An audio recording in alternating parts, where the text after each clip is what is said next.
Subscribe करंतु एबे हम चैनल को आउ प्रेस करंतु बेल आइकन को जहा द्वारा लेटेस्ट वीडियो रो नोटिफिकेशन आपण माननकु सर्वप्रथमे मिलिबो।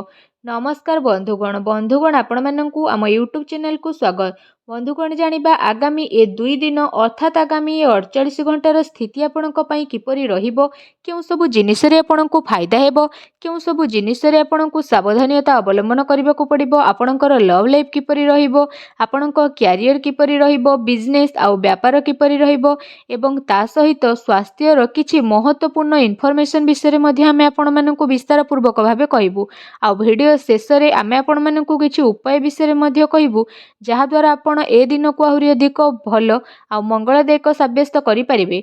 आगो को वीडियो आरंभ करिबा पूर्वरु हमर आपणकु रिक्वेस्ट कि जदि आपण चैनल रे नुआ करि आछंती तो चैनल को सब्सक्राइब करंतु, सांगरे नोटिफिकेशन बेल को मध्ये ऑन करंतु, जहाद्वारा समय समय सह नुआ नुआ भिडियोर नोटिफिकेशन आपणक पाखरे पहुँची जिवो।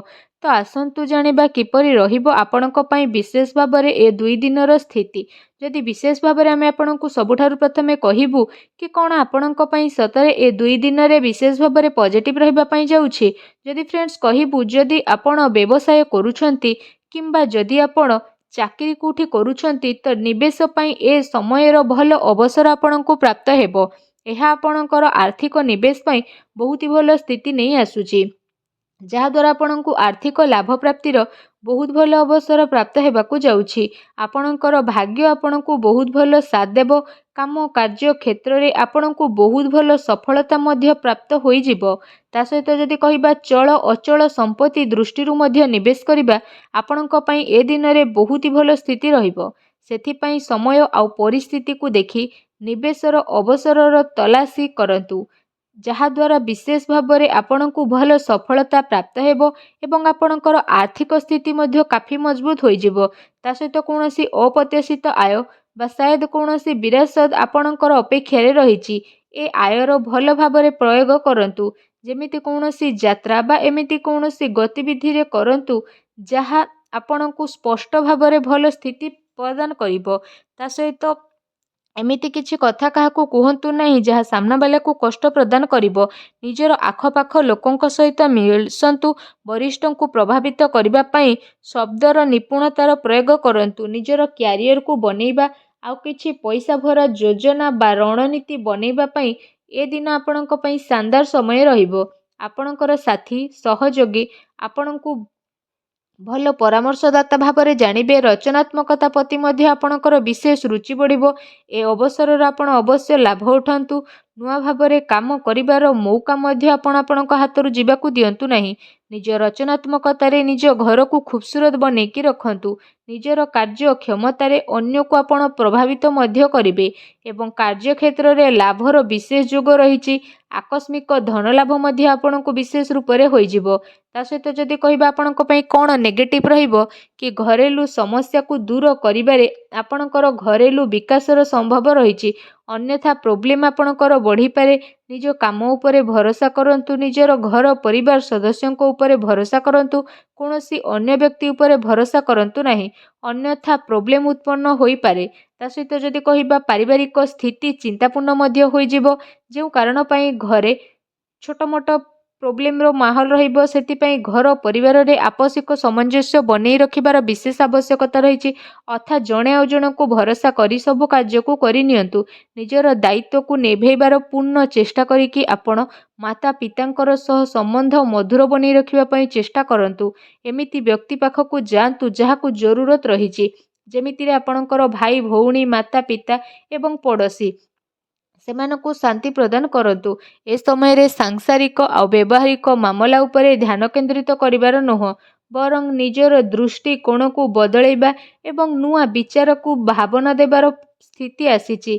एहा द्वारा लोक आपणक द्वारा प्रभावित मध्य हेबे आ आपणकर अधिकतर समय मल्टीटास्किंग रे स्पेंडिंग हेबो।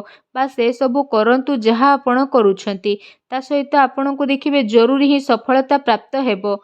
प्रतिटी स्थिति आपणक पई भल रहिबो। भाग्यर भरपूर साथ मध्य मिलिबो।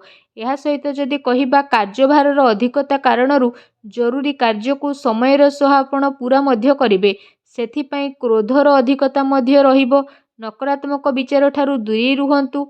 ଅଧିକାରୀଙ୍କ ଠାରୁ ବାଦ ବିବାଦ କରିବା ଠାରୁ ଦୂରେଇ ରୁହନ୍ତୁ। ଏହା ଆପଣଙ୍କ ପାଇଁ ବହୁତ ହି ଭଲ ରହିବ। ଆସନ୍ତୁ ଜାଣିବା ଆପଣଙ୍କର ଲଭ୍ ଲାଇଫ୍ କିପରି ରହିବ। ଯଦି କହିବା ଆପଣଙ୍କୁ ଆପଣଙ୍କର ପ୍ରେମ ଜୀବନରେ ସମ୍ଭାଳି କରି ଚାଲିବାର ଆବଶ୍ୟକତା ରହିଛି।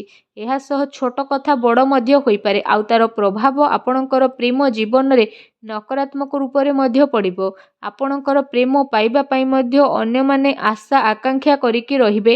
ଆପଣଙ୍କ ଜୀବନରେ ଯାହା ବି ପ୍ରୋବ୍ଲେମ୍ ଆସିବ, ଯାହା ଆଗକୁ ଯାଇ ଆପଣ ଫେସ୍ କରିବେ। ତା ସହିତ ଆପଣଙ୍କୁ ଯଦି ଏଠି ଆମେ କହିବା ଏ ଟାଇମିଂରେ ଆପଣଙ୍କ ପ୍ରେମ ଜୀବନ ପାଇଁ ସ୍ଥିତି ଭଲ ରହିବ। ତା ସହିତ ବିଶେଷ ଭାବରେ ଯେଉଁ ଦିନର ଆପଣଙ୍କୁ ଅପେକ୍ଷା ଥିଲା ସେ ଦିନ ଏବେ ଆପଣଙ୍କର ଆସିଯାଇଛି। ଏବେ ଆସନ୍ତୁ ଜାଣିବା ବ୍ୟବସାୟ କ୍ୟାରିୟର ସ୍ଥିତି ବିଷୟରେ। ବ୍ୟବସାୟ କ୍ୟାରିୟର ଗତିବିଧିରେ ଆପଣଙ୍କର ସଫଳତା ମିଳିବ। କାରବାରରେ ଧନଲାଭର ବିଶେଷ ଭାବରେ ସ୍ଥିତି ଭଲ ରହୁଛି। ପ୍ରପର୍ଟି ସେୟାର ବଜାରରେ ନିବେଶ କରିବା ଆପଣଙ୍କ ପାଇଁ ଲାଭଦାୟକ ରହିବ। ଅନାବଶ୍ୟକ ଖର୍ଚ୍ଚର ଅଧିକତା ରହିବ, ଯାହାର କଣ୍ଟ୍ରୋଲ କରିବାକୁ ଆପଣଙ୍କୁ ପଡ଼ିବ। ଏହା ସହ ଚାକିରି କରୁଥିବା ଜାତକଙ୍କ ପାଇଁ ମଧ୍ୟ ଏ ଦିନ ବହୁତ ଭଲ ରହିବ। ବିଦ୍ୟାର୍ଥୀଙ୍କ ପାଇଁ ମଧ୍ୟ ଦିନ ମିଲାଜୁଲା ରହିବା ପାଇଁ ଯାଉଛି। ତ ଆପଣଙ୍କ ପାଇଁ ଯଦି କହିବା ବ୍ୟାପାର ସମ୍ବନ୍ଧିତ କୌଣସି ଯାତ୍ରାରେ ଯିବାର ଯୋଗ ବନୁଛି, କୋର୍ଟ କଚେରୀ ସମ୍ବନ୍ଧିତ କୌଣସି ଭଲ ଖୁସି ଖବର ମଧ୍ୟ ଆପଣଙ୍କୁ ଏ ଟାଇମିଂରେ ପ୍ରାପ୍ତ ହୋଇପାରେ।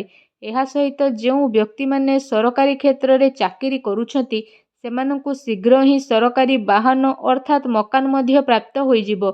ଆପଣଙ୍କର ଆମଦାନୀରେ ଭଲ ବୃଦ୍ଧି ମଧ୍ୟ ଆଗକୁ ଆସୁଥିବା ଟାଇମରେ ଦେଖିବା ପାଇଁ ମିଳିବ। ସମୟ ଆପଣଙ୍କ କ୍ୟାରିୟର ପାଇଁ କାଫି ଅନୁକୂଳ ରହିବ ଆଉ ଆପଣଙ୍କୁ ସରକାରୀ କ୍ଷେତ୍ରରେ କାଫି ଫାଇଦା ମଧ୍ୟ ମିଳିବ। ତା ସହିତ ଆପଣ ସ୍ୱୟଂ ଉପରେ ନିର୍ଭର ହୋଇକି ରହିବେ, ଅନ୍ୟ ଉପରେ ଭରସା କରିବେ ନାହିଁ। ବେରୋଜଗାରଙ୍କୁ ରୋଜଗାରର ନୂଆ ଅବସର ମଧ୍ୟ ପ୍ରାପ୍ତ ହୋଇଯିବ।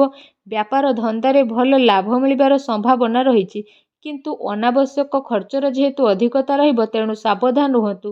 ଆସନ୍ତୁ ଜାଣିବା ଆପଣଙ୍କର ସ୍ୱାସ୍ଥ୍ୟ କିପରି ରହିବ।